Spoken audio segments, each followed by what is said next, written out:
Major League Soccer is back this weekend for a brand new season. The three Canadian teams, two of which did really well last season, one of which didn't do too well. Of course, Toronto did really well, came that close to winning the championship. They bring in a couple of new players, Victor Vasquez, for example, but really the core remains. Should they be the favourites in the East? Absolutely. I do believe that's the case. To keep the core of that team together, and you got your three designated players, Giovinco, Bradley, Altidore, who were excellent last year. Although you look at it, Altidore, I believe, only started 16 games last year. He came really good in the playoffs. They will have some distractions with the Gold Cup this summer.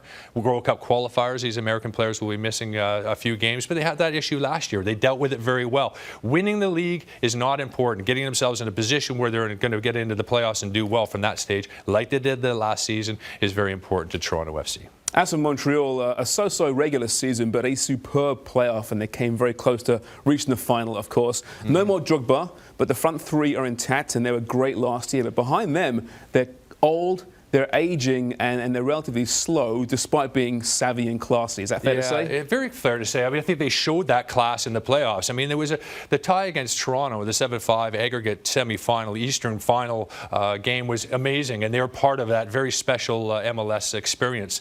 Very unfortunate in some ways. They certainly 3-0 up. It looked as though they were going to go to the final. So Mauro Biello, the coach, right through the ownership, got a Canadian local feel to it. They would have felt that they were disappointed not getting to the final in the situation they're in. They needed to address a few things. They've done that, although, like you say, there's some areas that they still need to. But I would expect Montreal will have a good season, and even without Drogba, I think they look good to make the playoffs, absolutely. As for Vancouver, they're on the outside looking in last year. They couldn't score goals, so in comes Freddie Montero, in comes Brek Shea. Is that enough to power this team back to the playoffs? Well, talk about issues. Carl Robinson had all sorts of issues because they expected big things last season, or certainly good things, because in 2015 they were very strong and had a good season, defended pretty well, scored goals. Last year the goals dried up, so he had to address that issue. Freddie Montero, he's an MLS legend, really. Certainly for Seattle, their rivals, the all-time leading goal scorer. So they need goals. He will score goals. They are in the semifinal of the CONCACAF Champions League as well, which is a great opportunity for them. No MLS team's ever won the MLS or the CONCACAF Champions League.